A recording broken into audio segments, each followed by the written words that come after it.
Welcome to another weekly featured business brought to you by Visibility Impact and your host, James Moffat, where he will gracefully take our featured guest on a personal and business journey and stories that will inspire, educate, and engage you.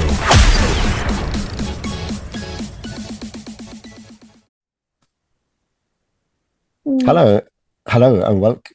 Sorry, can edit this out. Yeah. I thought I heard a noise there, but anyway. Oh. All right. Hello, and welcome to another featured business brought to you by Visibility Impact and your host, myself, James Moffat. Today we have our 159th guest. All right, all the way from. Oh, she's going to tell you in a minute. But our guest here is Kelli Binnings. Yes. Hi. Thank you so much for having me, James. I appreciate it. I'm looking forward to the conversation. Likewise. And we met because we're both in a publishing group trying to do my kind of first book or first collective book. And yourself? Yes. I am working on my first book, which I'm hoping to have come out at the end of next year. Okay. So with that in mind, we'll come to that later. But let's take a trip down memory lane and go back to your childhood. But before we go there, can you tell the audience where you're living now and where you're originally from? Sure. I am originally from New Orleans, Louisiana, and I now live in London to pursue my grad degree in psychology. Excellent. Yeah. And how long have you been in London? Since the beginning of September. I was in LA for a good bit, about 6 years, and then moved from LA to London, try something different. Yeah. And how long is the study for? It's just over a year. So the program was appealing to me because of the length of time. Most US-based grad schools are about 2.5 years. So I wanted something that was really quick and very specialized, which this program offered. So that's how I ended up here. So it's kind of on site rather than remote then? Yes. And I was very, very much looking forward to that. I wanted to get back in the mix with people. We'll talk more about that as far as like my career path being a solopreneur, spending a lot of time solo. So I really wanted to get back into the classroom and meet people and experience the diversity that was available by doing that. Okay. And you're just celebrating your birthday as well. Yes, officially in the 40s club as of yesterday. Congratulations. Thank you. As I said, I mean, you don't look a day over 23 to me, but yeah. Too kind. But I mean, yeah, so let's take you back a bit. So as I said, I take my guests typically on a journey from their childhood first. So let's just go back down memory lane. So yeah, what's it like growing up, and do you have any siblings? I do. I have an older brother. He is 2 years older than me, and he didn't go too far from home. He's about a mile down the road from my parents. Has a beautiful family, 2 little girls, and just kind of living the Louisiana dream. I'm so happy for him. And yeah, my parents are still together. They are just the cutest things ever. They called me yesterday and sang happy birthday to me with a cake, even though it was 6 a.m. their time. Super sweet and thoughtful, and have always just been my biggest fans and supporters. So really, really lucky to have grown up in that type of environment. And as far as, how I grew up, kind of a really unique upbringing, I would say. For better or worse, that's what I was exposed to. I grew up on a plantation in Louisiana. About 500 plus acres of land. We lived with my grandmother and grandfather, and my grandfather was a gun collector, which again, for whatever it's worth, that is what he chose to do. And he would have people all over the world fly in to see his collection. So there was at any given time, people from Germany and Italy and you name it, they were at the house checking out this, historical collection, which when he passed, we actually donated a lot of that collection to museums and, different, high buyers just that appreciated it for the art that it is. And, as a kid, it was kind of interesting because my brother and I would roam these, these acres of land, digging up cannonballs and, just so unique in the sense of what you would imagine, right? But still very Southern in the fact that, we would eat sugar cane sitting on a porch. So extremely, extremely country Southern upbringing that now I have completely flopped that and moved to more of this city, fast-paced life. So it's nice to be able to have that juxtaposition of knowing both. And yeah, I'm not really sure how much further you want me to go into that, but just to kind of say that it was a very unique upbringing that kind of led me to where I am today. No, I love it. I Yeah. mean, as I said before, we could really digress and go off on a tangent on something completely different. But I mean, that sounds great. I mean, it just got me thinking of. I mean, I was quite a fan as a kid watching the Dukes of Hazzard. Nice. And I'm just thinking that they're sitting there. It's either that or the Waltons. Yeah. But I mean, sitting there and like chewing on some corn and whatever, and yeah, this big plantation. So, how did you end up like such a big plantation then? I mean, is there a story behind that as well? Yeah, I mean, it was in the family. It was my dad's grandfather who purchased the property. And before I believe he purchased the property, it was a hospital during the Battle of Lafourche Crossing during the Civil War. So that explains the digging up of cannonballs, plus the railroad tracks that ran through it. It was obviously a main hub for any type of, transportation and distribution during that time as well. So, just amazing amounts of history on that, on those grounds that we just got to explore as kids. And what a better way to do that, right? I mean, as a kid, you kind of should be out exploring and seeing nature and doing all those things. It's just very different. And I realized that quite quickly because when, the family sold the property, we moved to more of this kind of suburban life in the sense of, living in a suburb. And it was just such a stark difference from what my brother and I were used to go from playing on those types of grounds where most kids wouldn't come and join us because it was like, oh, they're too far out in the country. No one's going to come and have a sleepover to, we could ride our bikes down the street to see our friends. So it was a very different, it was a big change for us, but still something that's very near and dear to my heart and something I'll always remember. Yeah, it seems quite a shame to sell the place then. Yeah, it was sad to see it go. I actually my first few opportunities that I had in college when I was studying photography, when I was able to do landscape photography, the first thing I did was went back to that property. Of course, my dad stayed friends with the new owners, and I was able to photograph the house that I grew up in, which was really meaningful to me, especially having the opportunity to use my creativity in that way and kind of merge it with my upbringing. Yeah. What did you grow on the land? Anything? Sugarcane was there for sure. And also, my dad was a crawfish fisherman. One of his jobs, he's been many, and he was also a crop duster for years, which if you know anything about crop dusting, it's an extremely, acrobatic sport in the sense that you're flying under pipelines or not pipelines, excuse me, power lines, and you're doing these like crazy turns and things like that.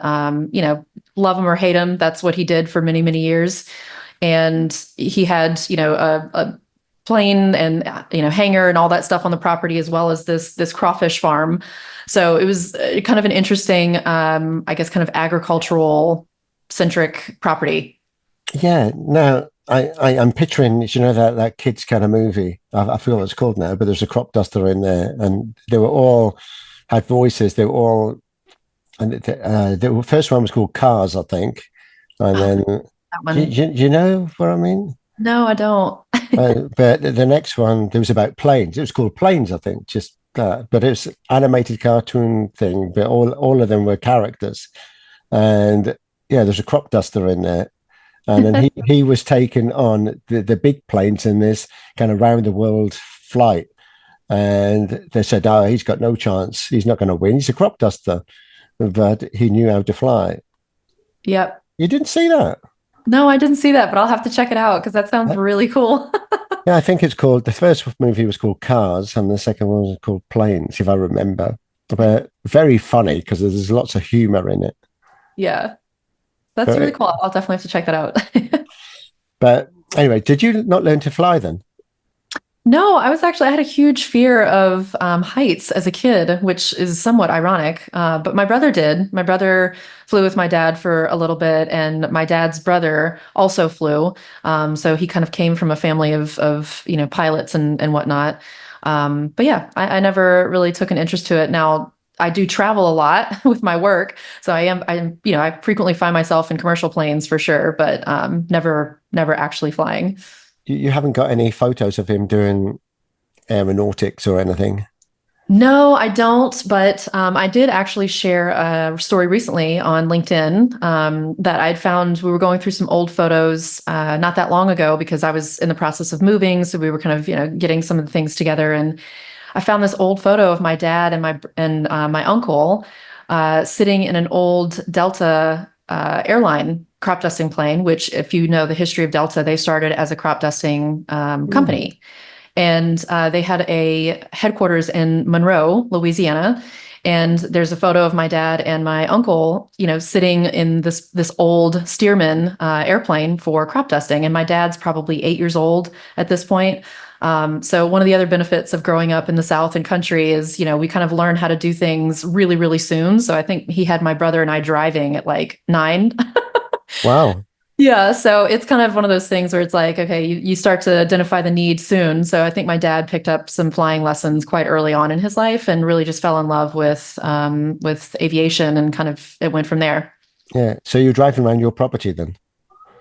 Yes, yes, he had a kind of like a beat up truck that we would just drive around. Excellent. Yeah.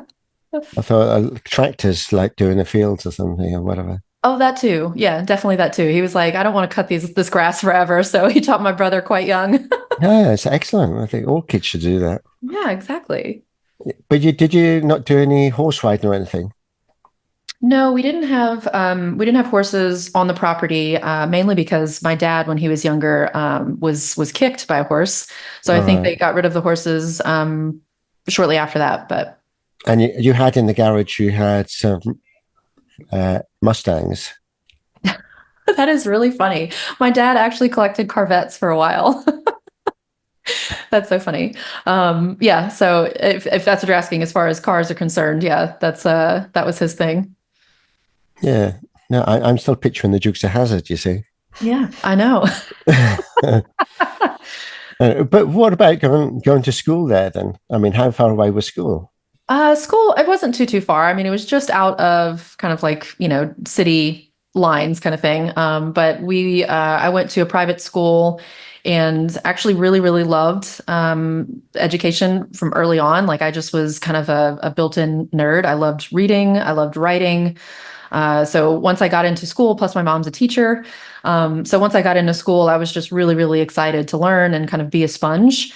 So yeah, I was like an honor student all the way until the very end, where I lost it. But I had a full-time job at the same time. I was a senior in high school. So it kind of got a little difficult to balance both. But nevertheless, I finished with, high scores and went into college, ready to learn more.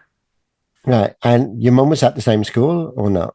No, my mom taught, I think she taught kindergarten and fifth grade. And I can't remember when I started high school, where I think she was teaching kindergarten at the time.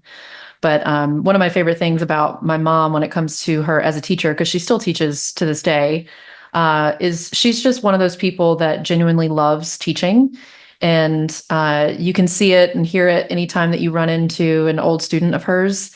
And it's kind of one of my favorite things whenever, I would go to the, let's say, grocery store with my mom, and, one of her old students, like someone she taught in kindergarten or fifth grade, would come up to her. And of course, they're, my age or older now.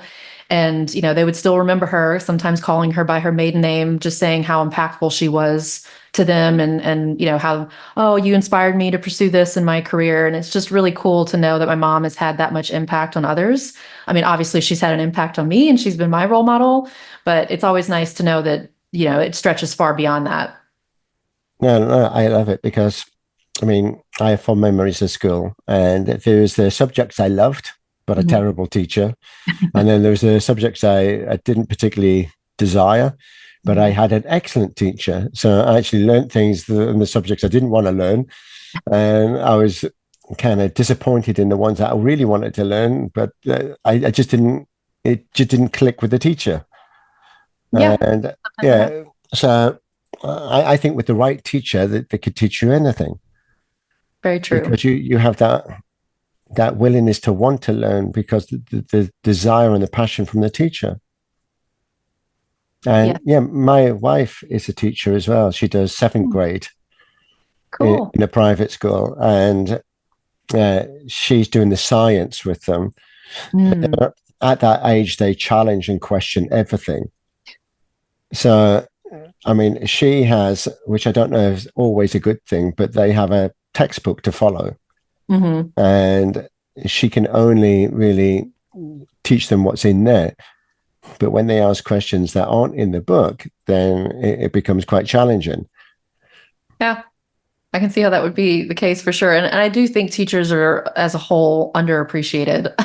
I do not think that they are compensated enough for that passion and just drive to educate. Because honestly, I mean, we were talking about it briefly earlier. I think traditional education is lacking in so many areas that when you do get a teacher who just truly, impacts you and inspires you, it's life-changing. It's genuinely life-changing. No, honestly. Yeah. You're absolutely right. Because just what you said about your mom, how many people, I mean, they reminisce about their teacher at school.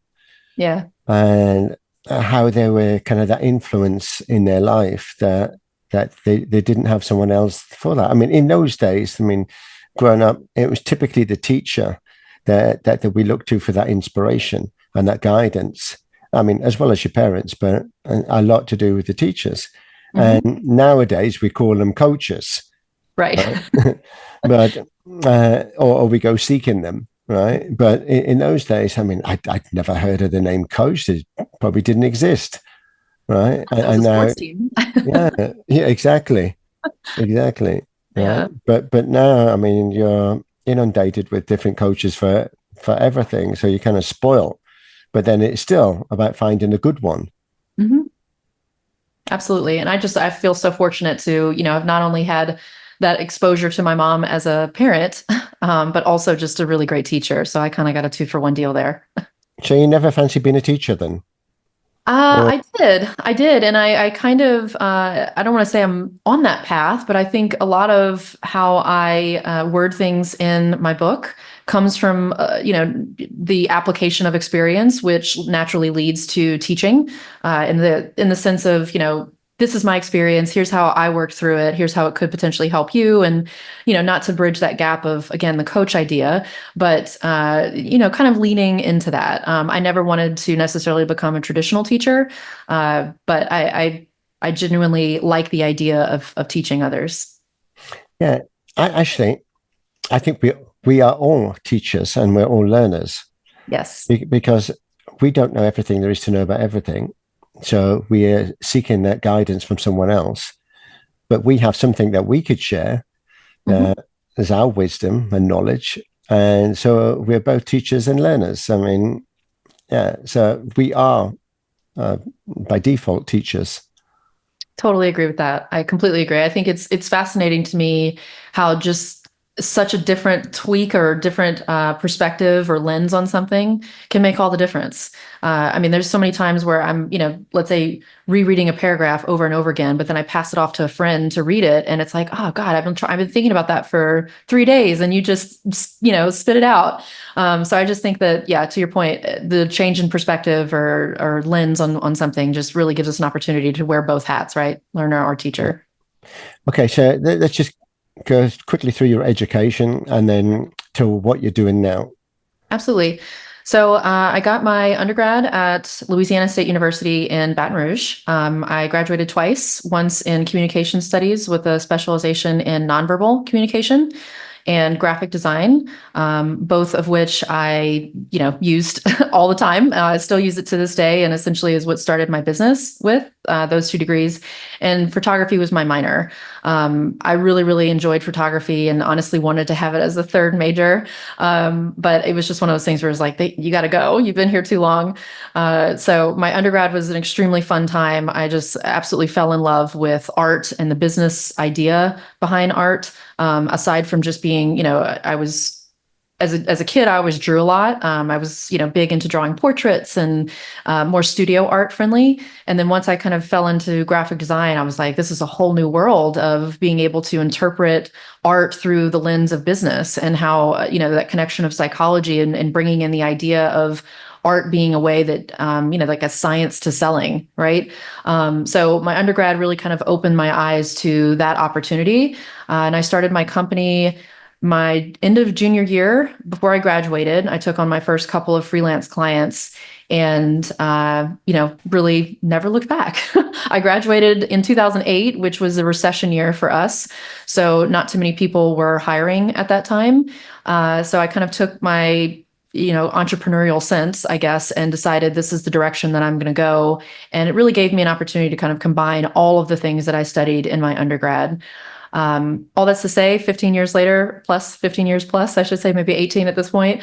I'm now in London, as I said earlier, deciding to pursue my grad degree in psychology of arts, neuroaesthetics, and creativity. And the goal with that is for me to be able to dive further into the idea of consumer behavior and how we process brands through a psychological lens, and really explore the idea and be able to answer the question, how you measure brand.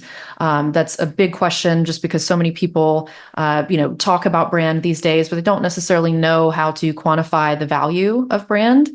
And if you look at, large brands like Apple and Tesla and all these brands, I mean, the bottom line has brand equity in it, right? Like that is something in and of itself that has extreme value and cost for them.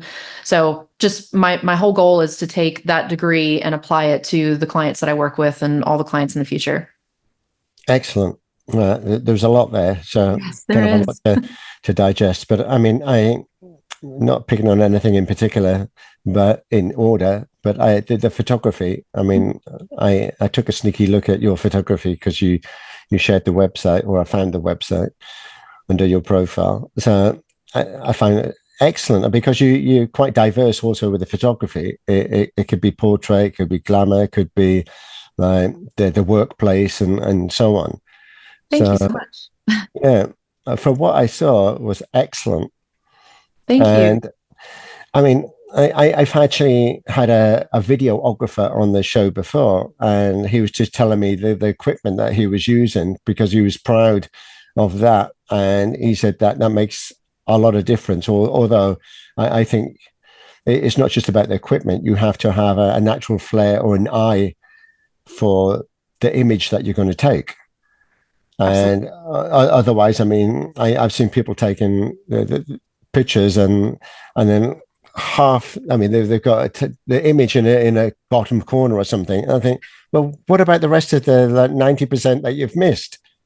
And I thought, well, I've taken a picture. And so there is some science also behind photography in the way that, I mean, to format the picture, to have the image where you want the image to be with the right lighting and everything. So what do you use?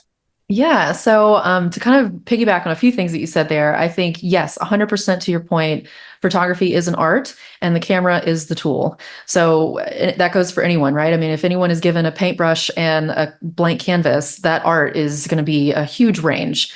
And I think when it comes to now more than ever, right, we all have pocket cameras with our phones. You can easily see the difference between someone who understands the art of and framing of a well photographed image. It's funny. My friends always joke, we take the same photos and they're like, how is it that you take it on your phone and it looks so much better? So it is kind of funny, just how easy the access is now to just really, really great quality equipment. To that point, I am a Nikon user. There's always the Nikon versus Canon family, but I'm definitely in the Nikon camp. And I have a D850 and a D300S. And I use both of those, in that kind of harness strap whenever I'm doing my concert photography, with a variety of the traditional lenses, the 270 to 200, 50 mil, that kind of thing. So, yeah. Right. So do you do videography as well? I do not. And I've tried my hand at it a couple of times. I think there's something that is like, there's a disconnect for me when it comes to videography, as far as like having that passion to really pursue it. I think it is incredibly, there's an incredible talent in being able to see how something is going to edit and cut together. And while I can appreciate it, I struggle in being able to recreate that. So I kind of stay in my own lane and say, you know what, guys, I am a great photographer. Let's just go with that. And I have friends that I pull in for videography type work. Yes, very interesting, because the previous guest, a long time ago guest, I mean, he was a videographer, but he likewise he's on the Canon camp, right? But he got his camera not, I mean, just the regular. I don't know what they call them these days. The digital camera. Yeah, the DSLR. Yeah, and yeah. Yeah, it just reminds me. I have an old Canon, like with the film in it, that you put the film in. Nice. That's what I learned on. I learned on 35 millimeter film. Yeah, exactly. Yeah. And honestly, I would not change that for the world because I didn't actually pick up a digital camera until I had graduated college. Like it was very close to that, right? Because I'd started shooting probably in 2005. So it was maybe just before I graduated college and I started working with digital, but I spent most of my time in the darkroom, working with black and white photography and really just falling in love with the art of photography. Yeah. I mean, I did a photography course and because I wanted to learn, particularly when you're doing portraits, it's about the shadowing effect on the face. So you try to get like this triangle on the one side, but it is more dark and then more light on the other. So to get that kind of rounded kind of look. So I did some. And we also learned tricks on winding the film back to do double exposures. Oh, love a double exposure. And then also the time exposure or time, bracketing. Whatever you call it. Bracketing. So you would stand with a camera on a tripod at night at a busy junction of cars not getting run over, of course, but where there's lots of traffic lights and cars that come back and forth or crossing all over the place, and then do a time exposure, right? And then you get everything that happens in that. So you get the red lights of the back of the cars, the white lights of the front, but zigzagging kind of across each other, and then all the traffic lights on because it went through the whole sequence, right? Yeah. Which you can have some great pictures. I used to, I loved night photography. I thought it was so fascinating. And honestly, if you ever did one where you can actually see, the stars and you can see the drag of the of the actual turning of the world, which is kind of cool, right? Because they don't necessarily stay put for that long, depending on, again, how long you're exposing it and what your overall goal is with the photo. But just really, really fun. There's, so much play there. Is it the turning of the world or the turning of the stars? Oh, well, That's another subject. Yes. I mean, I love photography. So you also talk about the digital artwork and stuff. So growing up as a kid, I mean, did you have art lessons or anything? Because my daughter, she's 8. She's a twin. So she has a twin brother. Cool. But she's very, very artistic. So, I mean, she gets a bit of paper and she's drawing something. Just use your imagination, draw something. And what she creates is so good that we had to send her to art school. Right. And her brother, in comparison, although twins, like the stick man, and she's drawing something is like, wow. Yeah, with depth and shadowing, probably. Yeah. I was trying to find some here, but I don't have anything here. But I would love to see. She's also using canvas now and painting with oil paints. And she did the different colors. I mean, the picture's upstairs. And then she wrote, because they're learning how to do joined up writing at school. Cool. Okay. Joined up writing is a piece of art as well. Sure. I mean, I was taught joined up writing, but then later on, everyone said, stop doing that. Nobody could read. I mean, not mine in particular, but they couldn't read people. So they went back to printing separate letters. And now here at school, they're going back to joined up writing. And she wrote love, right? Oh, cute. And then on this picture that she used the oils and blended the colors so they merge into one. And excellent. I thought, who did that? And she said, she did it. I thought she bought it, right? It's so good. But that's so cool. Yeah. I mean, I think I took my first art lesson as a summer class kind of thing, maybe when I was 8 or 9. And it was just a class that I had taken. Literally, it was me and maybe 4 or 5 other kids going to, somebody's house who was just teaching. And we really got to explore all the mediums, right? So it was pencil and paper and pen, and really just understanding all the different styles that you can kind of use while you're expressing yourself, let's say, and just absolutely fell in love with it. And then from then on there, I started drawing portraits, like, you know, how you take your school photos every year. Friends of mine would, you know, give me their school portrait, and then I would draw their school portrait as like just a, you know, fun thing to do. So I really, really got into, you know, like that kind of realistic style of studio art. And most of my teachers, when I first got to college, were very much like, hey, you should pursue studio art as a degree. And you know, the more I dug into it, the more I realized that it is a very hard career to pursue, just for the simple fact that if you don't own a gallery or in a gallery or have some type of early success, it's very hard to make a living. So I felt like, okay, well, if I want to just have this as my own, I can still keep up doing art, but maybe just from a different perspective, and be able to have a career out of it. So yeah, I say, great, start them young. Yeah, no, excellent. No, typically the thing is we have a natural flair at something, and it's trying to find that, because I believe inside every single person, I mean, we're all gifted. It's just that some people never find their gifts, and it is quite a pity. Now, we can clearly see her gift is art, but it was easy to find that. I mean, there's probably many, many other things, but with the other kids, it's, I mean, her twin brother and an older brother. I mean, the older brother is gifted with the piano, but it was an kind of an accident, because we were looking at instruments for the kids, and then he played the piano and thought, well, this just felt like a natural fit. And then even after the first lesson, he was able to use two hands, and the teacher thought, that's not possible. I mean, but he just felt comfortable with it. And now he shows off. He doesn't even look at although he can read music, he doesn't look at it. He's looking at me and playing the piano, and I'm thinking, look at the piano, right? He doesn't need to. He knows where the keys are. That's incredible. Yeah. And I think that's a testament too. I mean, as far as, you know, what we've been talking about with childhood, I think parents are a huge, huge influence on a child's ability to really enjoy that, exploring that passion, right? And feeling comfortable in that passion. So, you know, as I was saying earlier, am very fortunate to have come from parents that always encouraged me to try new things, and really kind of fall into the things that I really enjoyed.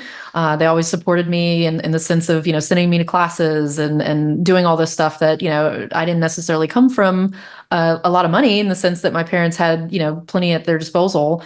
So I knew how hard they worked in order for me to be able to find that passion. So I kudos to any parents who are able to do that for their children. So because art tends to go with music, I mean, you talk about photography. We'll come on to also the photography that you do for bands and things. Did you, or do you play any instruments?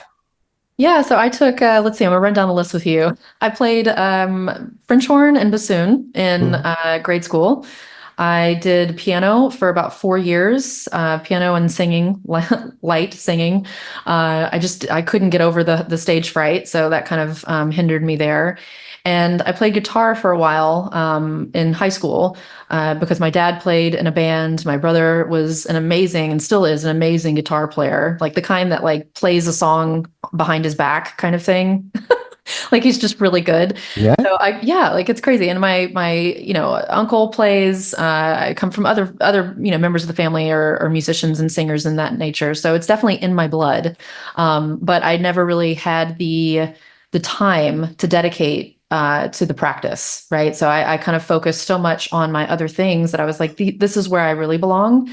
And my way of combining the two was being able to photograph musicians and kind of have this moment of collaborative, you know, artistic expression through my skill as a photographer and watching them perform. I always, you know, I still remember going to concerts with my mom, who, again, how cool is that? She'd take me to concerts at like 11, 12 years old.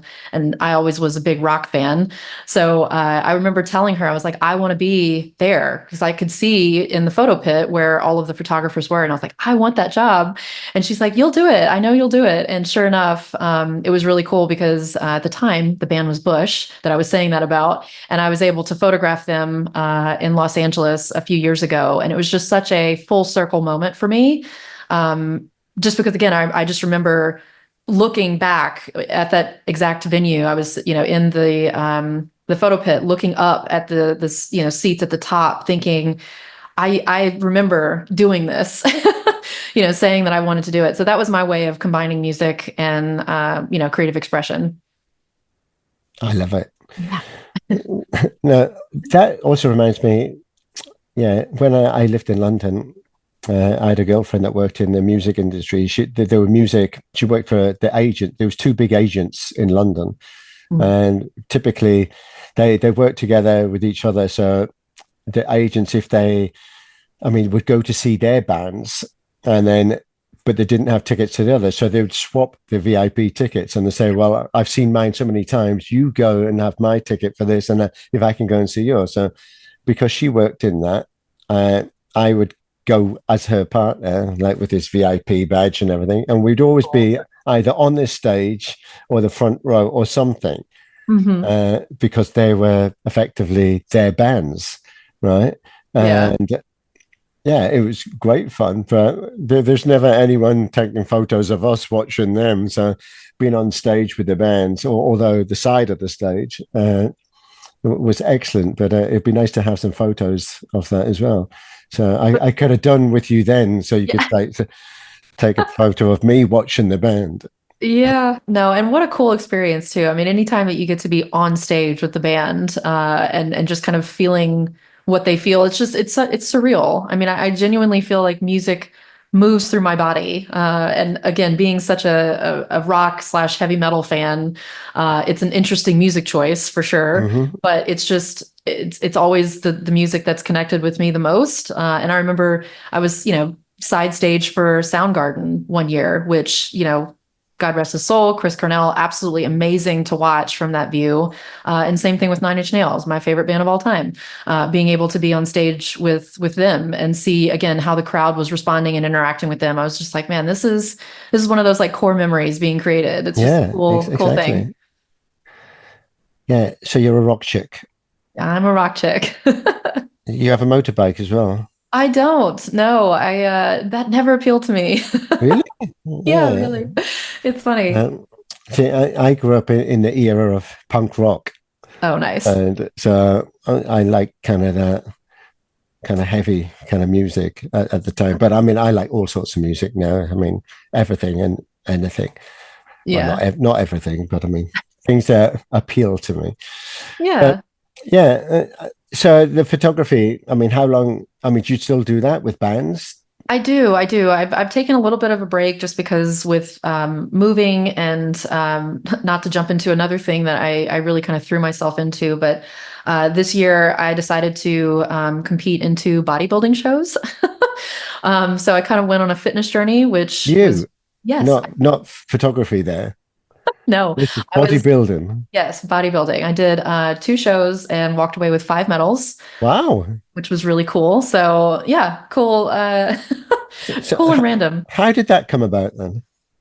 So fitness has always been a thing for me. I've always worked out ever since high school. Just something I always enjoyed. I played soccer briefly and just really enjoyed, again, fitness and overall health. And, once I guess kind of I got into my adult years, life balance happens, right? You have to figure out, okay, well, how am I going to maintain my fitness regimen and also, keep up with life? So it kind of fell off a little bit, but always managed to go. And at the end of 2022, I was kind of going through some personal, issues, battling some depression due to some things that happened in my life, and just was headed in a direction weight-wise that I was just not okay with. And I, as I mentioned earlier, just turned 40 yesterday, and I just didn't want to go into that decade with that in mind. So I decided to hit the gym and got a coach, dropped 20 pounds quite quickly. And my coach was like, you should really consider competing. I think that you would, your body responds really well. You should give it a shot. And I'm like, yeah, but I'm 39. Like, I don't know if this is a good time. And he's like, no, it's perfect. There's an age class for this. You'll totally kill it. And yeah, he was right. And I hired another coach to work with posing and nutrition. And within 4 months, I went from 156 pounds to 131 pounds the date of my first show, and completely changed the shape of my body. Oh, Yeah, it was an absolute amazing transformation to watch. so this is where you need you as a photographer taking pictures of yourself. Yeah. Oh, unfortunately, there are some photos. However, it's through an iPhone that it's a progress photo to my coach. Yeah. But I mean, just digressing a bit, because I mean, being a photographer and you've got an eye for photography and art and everything else, when it comes to pictures of yourself, how do you do that? Well, I have a friend that I work with that I think the relationship between a photographer and a subject is very personal. I think that you have to have some level of comfort and just overall feeling of confidence that this person's able to pull out of you. And I've worked with her through many of my photo shoots. And a lot of it is for business reasons, right? It's like lifestyle type photos. But actually following the first competition, she did a round of photos for me that was, mainly just for me to kind of remember that this is the body that I built. And I mean, absolutely, she killed it. Just an amazing, amazing job in kind of pulling that version of me out. Yeah, I would typically ask guests, like, if they've done some artwork, could they show it? But I mean, this is a bit different now. Yes. But I do share it. I've shared it on Instagram. There's a few images there on my Kelli Binnings photo account. So you can see them there. And I also wrote an article, like with everything. I love writing and connecting everything together. So I wrote about my fitness journey and the lessons that I learned in discipline and determination and how I apply it to business. So that's an article you can find on my website. And also I shared that on LinkedIn. Right. You could write another book. Yes. Or actually, I don't even know what book you're writing. Maybe you're writing about this. No, I'm not writing about this. Right. So there's many facets to you. I mean, there's so many different things that you can do and pursue. You're kind of spoilt for choice. Yes. And I love the idea of, again, throwing myself into something. Like I don't like to do anything, half-assed per se. If I'm doing it, I'm committed. And I think that's the one thing that I learned the most from that fitness journey was just the ability to commit. Okay. So I'm just kind of random question. So the microphone that you've got there, Yes. why have you got a professional microphone? Do you do podcasts or something? So in the last year or so, I've kind of gotten more, interest in doing these types of shared podcasts like we're on now.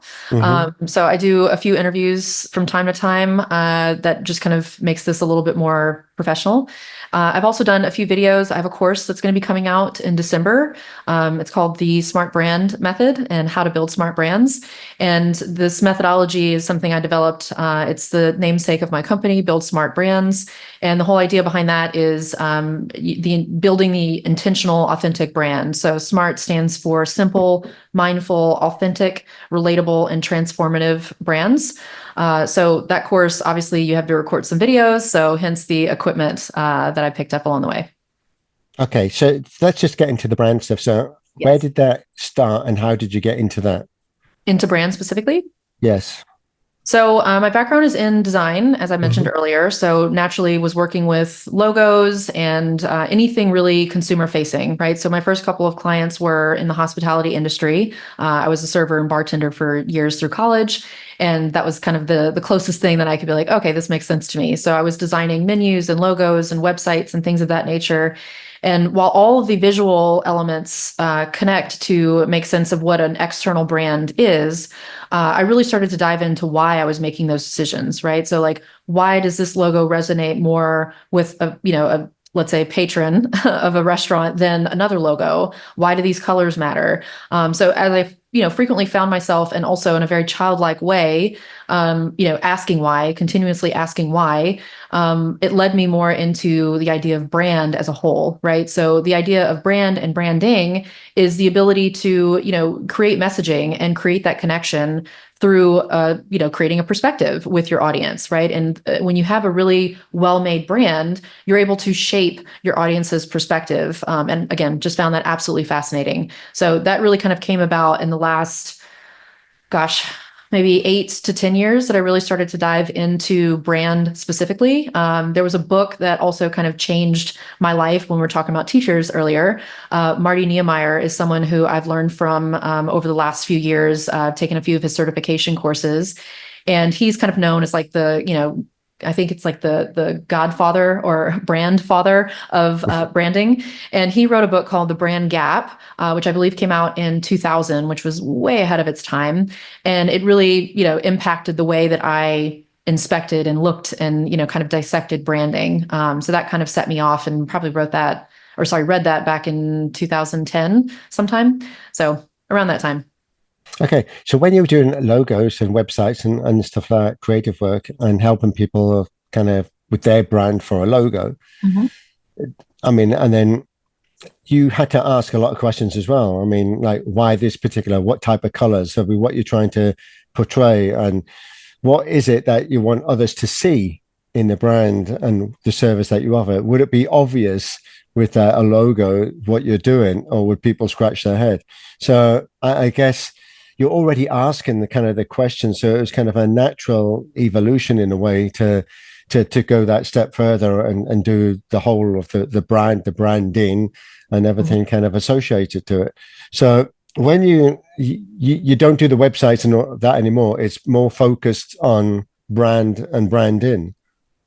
Yeah. So the way that my business kind of functions now, and I'll give you just a slight bit of history and context so you understand why I made this decision. As a solopreneur, I started my company, like I said, right before I graduated college, and kind of led this freelance project-based style agency, right? And I say agency loosely.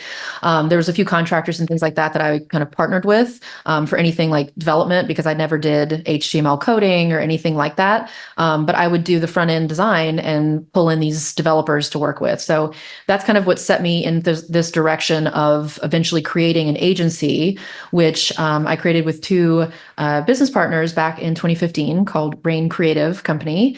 And we had this wonderful little office on Magazine Street. We had, 6 employees, and just really thought like, oh, okay, I had made it, right? Like I created the agency, and it was a beautiful time because we were, competing against agencies that have been around for 10, 15 years, and we were winning these bids. So we had a really, really strong base, right out the gate.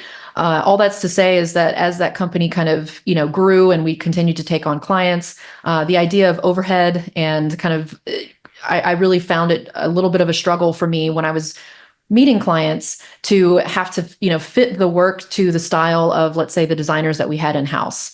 So not that these designers weren't extremely talented, it's just that some projects call for different styles. So we were pulling in other contractors and things like that. And I said, I think my original model actually worked better for me. So I closed that company in 2018. At the end of 2018, so just about 3.5 years, and moved to Los Angeles to pursue the solopreneur life again, this time with a little bit more experience and a larger contractor list. So I was able to flex as I kind of, worked with clients to say like, look, work with me. Here's where we kind of start. Anything from a client coming to me saying, look, I have an idea for a company. I don't have a company name yet. Can you help me name my business? So we'd start there.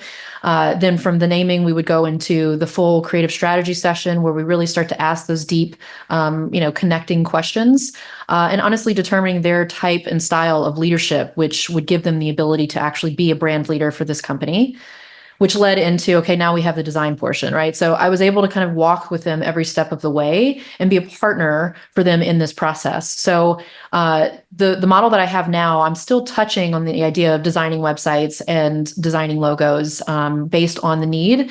But I do have contractors that I pull in now that kind of give me that more flexible agency model. Excellent. Yeah. But now But you do this alone, or you do this with kind of other entrepreneurs as well? Yeah, it's a combination of both. So I have a few companies that I partner with, like development agencies that I work with to do websites. But I do have a project manager that I just brought on. She's my chief chaos officer. I love her. She's fantastic. And she's also a photographer as well. So she and I really bonded over this range and variety of, creative output. But she, again, like I said, is more of that project manager, account manager. I also have a study designer that I work with as well, based in North Carolina, which have been dealing with some wonderful hurricanes lately. Not so fun. But she's been, killing it when it comes to all the design stuff. So I have my go-to people, but I do have other people that I pull in that either are solopreneurs or part of other agencies, depending on the size of the project, really. Excellent. Yeah, it's funny because what you're saying resonates a lot with me, because I kind of come from a background that's what I wanted. I didn't want my own dedicated team, as in these people are employed by me, because I wanted the flexibility that they're good at what they're doing and they would have their own clients that would have nothing to do with me, but I would pull them in or they would pull me in as and when. So we'd complement each other depending on the project. And I love that model because it's more fluid, it's more flexible. You're not committing to have to pay someone's salary as such and then find that you've got dry moments that there's no business, or maybe you want someone else because they don't have the skill set for everything that you need. So and it works best for everybody in that case, right? Because you're not pressuring someone to work outside of their comfort zone, right? So if, like, let's say a project requires let's typography or heavy illustration, and my designer doesn't do that, then I know where I need to go. I just say that because I work a lot with startups and entrepreneurs, business, like solo business owners, and people that, like me, I came out the corporate world and then wanted to be an entrepreneur, but I didn't know what an entrepreneur was. Or once I knew what one was, how do you become one? And so anyway, having done that and then done my own thing, because I come from a sales and marketing background, then I was able to then help them on the sales and marketing bit. But the bit I didn't do, because it wasn't my kind of core business or my area of expertise, was the website design, the logos, maybe I'd have the name, but I wouldn't know what kind of logo would go with that name. So, and then the branding bit, because when it comes to branding, I mean, there's so much involved, because when you look at a brand, we'll come on to that in a minute, but I mean, it's not just the brand of the business, of the company, but it's also your personal brand. It's also kind of the colors and everything else. And I mean, maybe you can explain in more detail about that, because when people say branding, some people dismiss it. That's the easy bit. But actually, when you think about it, that is one of the most significant and important parts, because if you get that wrong, everything that goes behind it, you don't create that visibility because the branding is wrong. Totally agree. And if we could just for 1 second take a break, I need to plug in my computer. So sorry, I just wanted to give that call out because I think this is so great. Give me 1 second. Yeah, no problem.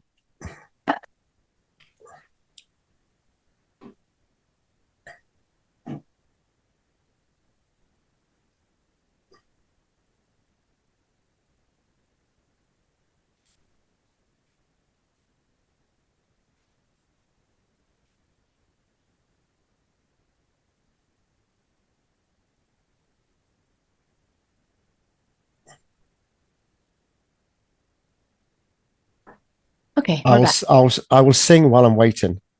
I don't sing. Oh, I know. I thought that was such an interesting question on your questionnaire. If I wanted to sing, I was like, what? No. But you said you sing a bit. I mean, yeah. Well, have you got your guitar there? Do not. But you can sing. So just going back to the band bit, you were in a band. No, I never made it. Like I said, I could not get over the stage fright, which is hilarious because now I do public speaking gigs and it's really not much different. So I eventually had to get over it. But yeah, at the time when I was just so jazzed about being a singer in a band, it was just like, could not do it. See, this is something that's missing at school. So going back to the education bit, if we learn about more focus on emotional intelligences and more about addressing kind of fear, because I had it, although I mean, in sales, I had to be outspoken, and I had to learn the art of speaking, and also how to kind of take control of a discussion. So you used to learn techniques like NLP, Oh, yes. and how to have open questions, closed questions, and so on. But I was never really a fan of, although I did it, of selling kind of the products and services that I was selling on stage. And like, James is going to come and talk about this. I thought, oh shit, here we go. Right? And then I would just look at the marketing material on the slides and just regurgitate what was there. And it wasn't until years later I thought, that's a load of crap, right? Excuse my French. It's about like engaging with the audience and getting them on your side, and making them feel part of this, and not just you reeling off some slides, because they're going to start falling asleep, looking at their watch, making an excuse to go, and so on. And that's how I found a lot of my early day sales presentations were. And I think, oh, half the audience is gone by the time you're finished. And then they just say, come on, we've got another meeting to go to. And it was like an excuse to kind of wrap it up. And I thought, there's got to be a different way to do it. And kind of trial and error, you learn how to engage with people. It's storytelling, basically. 100%. I was just about to say that. It has so much to do with storytelling. So everything. I mean, so when I'm working with startups and they say, oh, could you help me with my pitch? I'll say, well, it's a story. So there's a desired outcome that you have in mind, right? So if it's an investor pitch, you want the investor to invest. So bearing that in mind, work backwards to what you're going to put together and how you're going to articulate that to get to your desired outcome. So a story, and chop it into three parts. There's the start, the hook, the engage, and the hook to grab their attention, the headline, the exciting bit. Wow, got to learn more. Then there's the kind of that engagement bit, the middle bit, the story. And then there's the end, the conclusion. I mean, and they all lived happily ever after kind of thing. And and then if you do it like that, there's this kind of logical steps, but it's a story at the end of the day. And then you can, how you close it off is with an open question rather than, did you enjoy that? Well, yes, no, shrug your shoulders or whatever. What did you enjoy about that? Did that resonate with you and the way that you work? And I mean, questions that would, you don't wait to the end, you interact all the way through. Right. And if you do it well all the way through, then you have already answered that question before you get to the end. You'll know if it resonates. Exactly. But it's the same with everything. Storytelling. I mean, if you look at a comedian, I mean, a comedian has a desired outcome. I mean, you have your smart solution. I have my 3 C's. My 3 C's are connect, communicate, and convert. Love it. It's the same. So a comedian, just a wild example. So it's very quickly, a comedian has a desired outcome, right? They want people to laugh, right? So they start off by hooking and get their audience engaged. So that's the connecting bit. Then they're going to communicate something, which is the story, the joke, and then they're going to wrap it up with the punchline. And that's the bit to get them to laugh, and that's their desired outcome. So that's the 3 bits. But I found that everyday life, we do the same. My wife came to me and she wanted to go for a girls' weekend, right? And leave me with 3 kids. And I thought, oh, well, no, I'm not a fan of that for the weekend. So, but the way she did it is she said, do you remember my friends that I used to study with, and we lived together and all this, and we haven't seen each other for, so she's playing on that emotion. Right. Yes. And I'm thinking, oh, yeah. I say, well, when did you last see them? And I'm now giving her, fueling like her pitch to me. Story. Right. And in the end, so she says, it's like me then telling her, well, when are you going to see them next? Well, actually, I'm coming to that now. I want to go away next weekend and spend a weekend with them. And I'm thinking, well, oh, shit. But I've sold it back to her. Right. So she's worked it beautifully. But that happened in kind of naturally. But when you ask someone, if I was to ask her, go and sell this in front of an audience, she said, I don't know where to start. Exactly. I said, but you've just done it. You've just sold it to me on something else. Now, chop that up and then feed it back to me. And then that's what you've got. That is the plan. Agreed. No, agreed. And I think you're hitting on it completely, because the idea of the story being able to be that thing that makes them care, that is branding, right? All you have to do is get them to care. And I know that may sound manipulative in some way, but that's for anything, right? You just explained a story that was very, personal life related. That's what you're trying to do all the time. You're always selling yourself. You're always selling your idea, your point, your view, right? And if you're wanting to, have people agree with you, that's the end goal. Which is why I work so closely with leaders of companies, right? In that C-suite style, because if a leader can't do that, right? If they can't get people to care, and by people, I mean the people that join their team, the consumers that buy from them, anyone that they partner with, then they're not able to authentically live what that brand represents. And there's going to be a significant disconnect. People won't believe the brand story. They won't believe the brand values. And those are all things that, again, funnel up. So the leadership of a company and brand really is what helps shape that perspective. And it's all based on their ability to have people care, right? So how passionate they are about something, how they feel, their mission is being fulfilled by the brand and business that they live. So 100%. Yeah, you're right. So we have someone in common. So out of I as I mentioned, I'm taking previous guests to our first book. So it's a collective of our stories, but one of them was a branding guy, Pete. Yes. And I know that you've connected with him. So he does branding as well, but he does a different part of branding, right? And I know that you've spoken with each other. So with the branding, because I know he kept saying to me, he said, you're a brand as well. And I thought, well, what does he mean by that? And he said, the way that you dress, the way that you look and everything else, that's a brand. And don't forget yourself. Don't forget to include yourself. So, which got me thinking that in a company, so say it's a company that you normally need a spokesman in the company, the person that's going to always tell the stories about the company or the products or the services or whatever. Mm-hmm. So normally you have a dedicated person to that, because they're either good at articulating that value proposition, or they can be trained to do it, or they want to do it. And typically the head of sales, head of marketing, or even the CEO or someone of the company, depending on the size of the company and the structure and everything. But then it's also their brand. If their brand was all about, just trying to think of something about, I don't know, sustainability or something, and they're all there in kind of, the look for them is completely the opposite to what they're trying to sell. Then people would then think, how can this person talk about that, but their look and the feel is the opposite? So you get involved in all of that as well.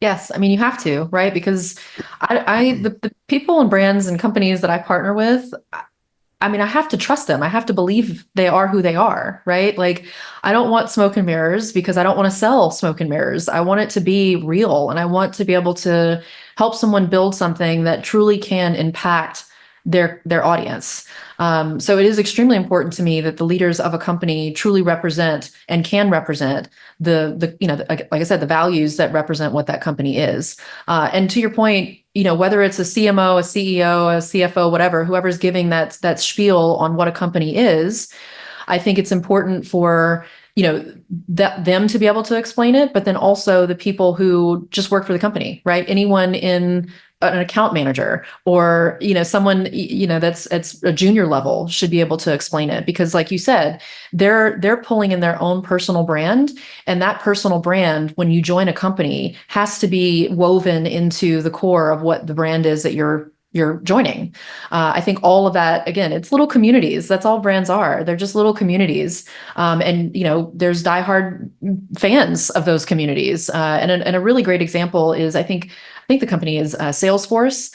They had like their Salesforce conference, and they do the Hawaiian shirts, and it's like this whole thing that's part of their shtick. But people their desire for belonging to a community is so strong at just an evolutionary level for us, again, getting into the psychology of it, that we want to bond with brands. We want to have that feeling in that community. So why not actively and intentionally create brands that do that? That's my hope, my goal, anytime that I'm working with my partners.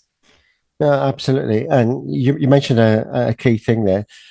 When it's about the whole team or the whole company embracing this as well, because everybody effectively is a salesperson for the company.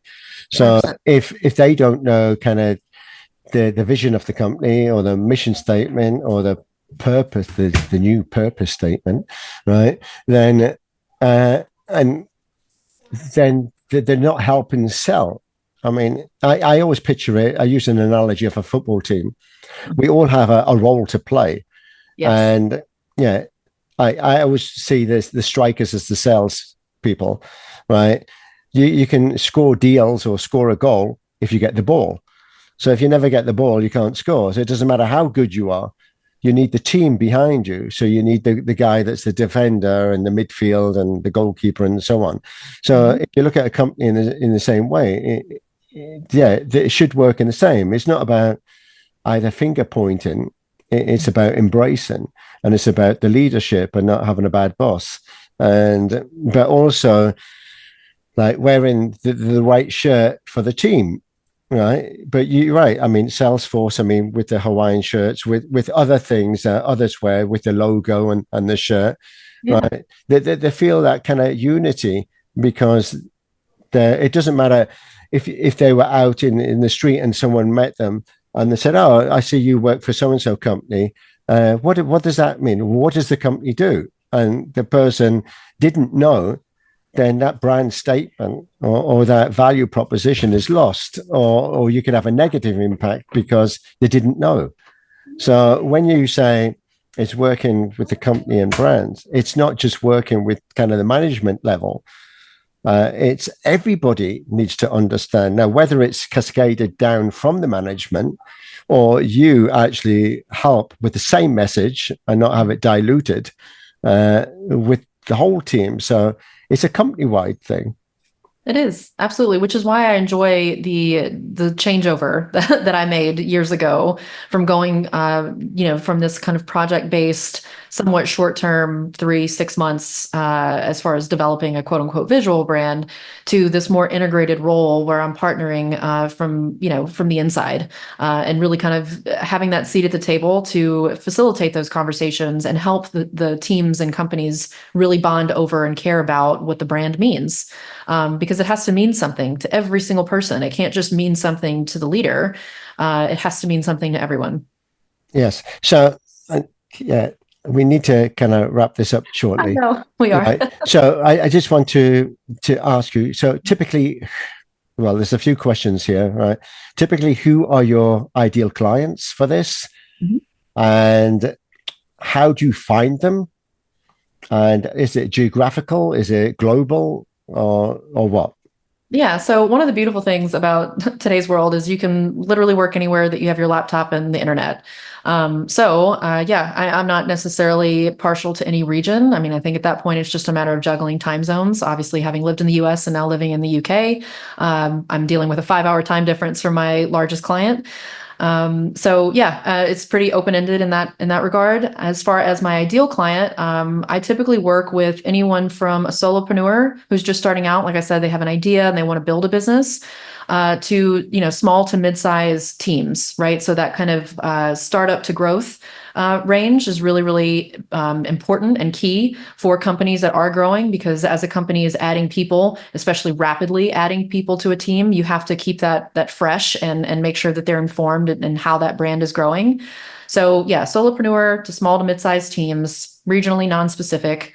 And as far as how I find them, I have honestly been truly blessed with working with some amazing people. And I have never advertised a day in my life. I've literally gotten word of mouth all the way from day one. So I'm very fortunate and blessed in that regard. That's not to say that maybe once I finish my grad degree that I won't pursue something a little bit more active in terms of advertising what I do, just because it will be a slight switch and hopefully terming myself as a brand psychologist, which was, essentially the goal. So I will be needing to do a little bit of market education and marketing in that way. But as of now, it's all been word of mouth. Excellent. And also about rebranding. So say someone's maybe not performing, the company's struggling, and you take kind of the initial look, that evaluation of the business, you kind of assess it. I mean, I have my 3 A's, and one's assess, and then adjust, and then accelerate. I love your alliteration. This is great. Yeah, people want to accelerate the business. Come and help me grow my business. And I say, well, I have to assess it first. Of course. I have to find out, well, what's working what. It's like taking your car to the garage and saying, I want my car to go faster. And if the guy just says, all right, put this high octane fuel in there, it'll go faster, but the engine's going to blow up. So you need to assess it first. So it's about assessing and then doing the adjustments and so on. So I forgot what I was going to say now. So anyway, oh yeah. So when it comes to, you've assessed and you think, well, your branding is all over the place. Yeah. Now we need to kind of do a rebranding. It doesn't mean that you're going to change it too much, but it needs to be like you mentioned, freshen up. Right. So you do, all of that comes into play as well. It does. And I'll actually give you a quick example of that. I worked with a client during 2020, which we all know what happened during that year. They were in the travel and hospitality industry, corporate housing to be specific. And while the world was essentially at a standstill for remote work and work in general, they had to do a pretty significant shift in their audience, which naturally led to repositioning and rebranding. And I say naturally because that's what I first suggested. They originally contacted me to do a website for them because they thought, well, no one's coming to our website because of this reason. We need to have a refresh. But it was deeper than that. So to your point about really diving into and assessing what was the true problem, we decided to go through a full rebrand. And when I say full rebrand, I mean a renaming, coming up with the story as to why this name came about, the meaning and reasoning behind it, and then also getting into, again, like all the other visual elements that they needed, from logo to website to all of the sales pieces and collateral. To now working with them. They're my longest standing client, 4+ years, working with them and really kind of, spending time with each team. So part of the brand rollout was having routine calls with the sales team and the operations teams to really explain to them, like, look, this is what the new brand is. Here's how you communicate it. Here's how you, really kind of get behind it in the sense of that meaning and care. So yeah, that's a great example of a repositioning or rebrand. Yeah, I love it. I know we can talk about this for days because it's also a passion for me, because that was the area I didn't really get involved in. Yeah. But I see it kind of all joins together. So it's Absolutely. Wonderful. Well, and I would like to, if we could, just for a brief second, talk about the book and kind of the direction that I. Oh, yes. Nearly forgot about the book. I know how we originally connected to begin with. Too funny. Yes. So as our friendship kind of started with the publishing mastery, this idea of writing a book was something I honestly always thought was unattainable. I never really saw myself being able to sit down and write a full book. I've always written articles and things of that nature, but it just seemed like a really daunting task. And then one day I worked with I did a workshop for Adobe. This was August of last year, I believe. Yes, August of last year.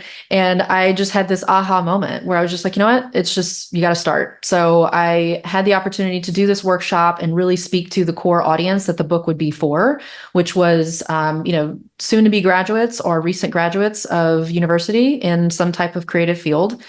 And the eye-opening experience for me was being able to openly discuss brand and the idea of kind of what we were talking about earlier, personal branding, and how you're always selling yourself and how you are highly marketable, and how they had no idea how to do that. They were taught this skill of design or skill of animation or something in the creative, again, tool and trade, but not really how to apply it to themselves and make that part of their brand. So that aha moment led to me writing the book in, honestly, 4 months. 50,000 words in 4 months was absolutely insane, but somehow did it. And now I'm in the editing phase. So that's why I say I hope that it'll come out at the end of next year, because editing a book actually takes a whole lot longer than writing it. And the book is really, the working title is called The Breakout Creative. The goal that I have with this book is to share my story as again, 15 plus year entrepreneur, how I kind of figured out my way through all of this, and really touch on the things that I didn't learn in school, which was the positive psychology tactics that I used to build the confidence in order to package myself as the person that I am and the brand that I am. So there's, exercises in the book, different type of mindfulness specific exercises that really, forces a person to think about their purpose, their meaning, and their mission, and how it connects to what they do and how they sell it. So, it's this kind of how-to guide of building a smart brand for yourself and being that breakout creative. So that's the goal of the book. Excellent. Yeah, lucky you reminded me because I would have forgotten about that. But I mean, that was how we connected through Publishing Mastery and writing the book. So you might finish before us because as you said, whatever you set your mind and heart to, you get achieved. And we're 8 of us trying to drag us along at the same time. So we're in the final stages. So we could have done with your help at the beginning. Well, I'll be there for the second book. How about that? Yeah. Once we get this one, they're definitely welcome in the second book. Yes. So yeah, when do you think it's going to be ready, the book? Right now I'm shooting for, again, the very end of 2025, just because, being in grad school, obviously that has its own demands while also, maintaining my client relationships. So I'm definitely a very busy woman. So I'm hoping that I can, use nights and weekends to really work on the book and dive back into it. But it's really so fun for me to go back and read it, because one of the things that I did, and I was explaining this to Paul, actually, when we were talking about it through the editing process, is when I was writing the book, I didn't go back and reread anything. I literally just wrote chapter by chapter. I had the outline and then just started. And then once I got to the very end, I realized, I had this kind of overwhelming feeling, not to be super dramatic, but I just knew it was the end, right? Like I'd reached the end, and it was just such a cathartic experience to be like, oh my gosh, I just wrote a book. And I started reading it as if I had read it for the first time. So it was really, really cool to have had that stream of creative flow to then go back and now read it again and go, man, I would buy this book. Yeah. Did you post it? Did you post the draft already? I've been posting just like the intro and chapter by chapter. So I've only gotten to I'm in chapter 2. Again, this has been a slow process for me just because of all the stuff I've been doing between the fitness and the move and grad school. But nonetheless, I'll be coming back to it and then hopefully finish by the end of. All right. So when you finish that, you'll have that buzz for wanting to do another book. I do, and I already have in mind the topic. Yeah, I do. Yes, and it's going to be part of. Yes, it'll be part of my dissertation, actually, for my master's. But the working idea for that is about brand science and the idea of how you measure the value of brand through the experience of how we experience brands, right? So through the emotions that we go through and how we kind of work with our brain chemicals and how all that stuff connects. Yeah, I like something like kind of re-engineering brands or something, and look at, kind of go backwards from the brand and find out how it all started and the why. You talk a lot about the why. So there was a question that you had about kind of the why. Maybe you should say it because I don't want to screw it up. The question about the why, as far as like about the why, as in, I mean, I asked if there's a question you had for the audience. So I think this is a question, and this is part of my creative strategy session whenever I work with leaders. And it is a question that I learned from one of my mentors that I worked with in 2021. And it's just one of those questions that always resonated with me. But the idea of why a company exists outside of making money, right? Like I think so many people start companies and they go, oh my gosh, I have this great idea. I'm going to make so much money and all this stuff, right? And of course, money can be your motivator. That's fine. But it can't be your only motivator, right? It has to be somewhat of a byproduct of the thing that you're meant to do. And if it's not, then that's not necessarily a good partner for me, because I won't be able to fully pull out all of the connection and meaningful bits that really kind of create that community. But also, I think it doesn't bode well for the audience that whatever that brand is going to represent, because it'll become a transactional brand, which there is a need for transactional brands, right? Not everybody is going to be connected to a local grocery store, let's say. But I think relationships are still extremely important. So in saying all that, knowing why a company exists outside of making money is extremely important for me in that process. I completely agree. And yeah, it's like kind of, I forgot my train of thought there, but it's looking, if you, the Harvard Business Review did a review many years ago, many years ago now, and they said that there was a vision of a company, so a vision statement. They had a mission statement, but they had no purpose statement. And people say, "Well, what are you talking about purpose?" They say, "Well, what's the purpose of what you're doing?" They say, "Well, to make money." And they say, "Well, that's not a purpose. That's an outcome, right? The purpose should be something that's driven." Or you're right. You could be selling anything if it's just about making money. Right. And if you want people to tie into it, then there has to be something that's more emotionally connected. So what's the purpose? Right. So nobody had ever thought of that. So I thought I was trying to help people at the time find their personal purpose in life. So I started approaching businesses and saying, well, what's the business purpose? And then the people in the company, what's their purpose of working for this company? Do they share the same purpose and the same values? I tell you, I was way too premature because I went in there. It confused the hell out of people. They said, well, the company doesn't have a purpose statement. I said, quite. And they said, well, what's your purpose of being here? Well, to pay the bills. But, anyway. Yeah. Well, and it's funny too. And I will say this, just again, coming from that same mentor who, by the way, his name is 𝗙𝗘𝗪𝗏, and I still connect with him frequently. He's an absolute brilliant brand and business-minded strategist. And he also said the one purpose or job of a company is to create a customer. And how do you create a customer? It's not just with a product, right? It's by connecting with them. It's by sharing, their values and life experiences with them. Like the whole point is to create the customer. And if you can't do that and you can't sustain that customer, then you won't have a business very long. So that's kind of the key point there. It's right, because I was always taught in sales, do you want a one-time customer or do you want a lifetime customer? And there's a difference. You could sell them, you could hoodwink them and fool them and get them to buy something one time, but they'll never buy again. So you want them to be a lifetime customer.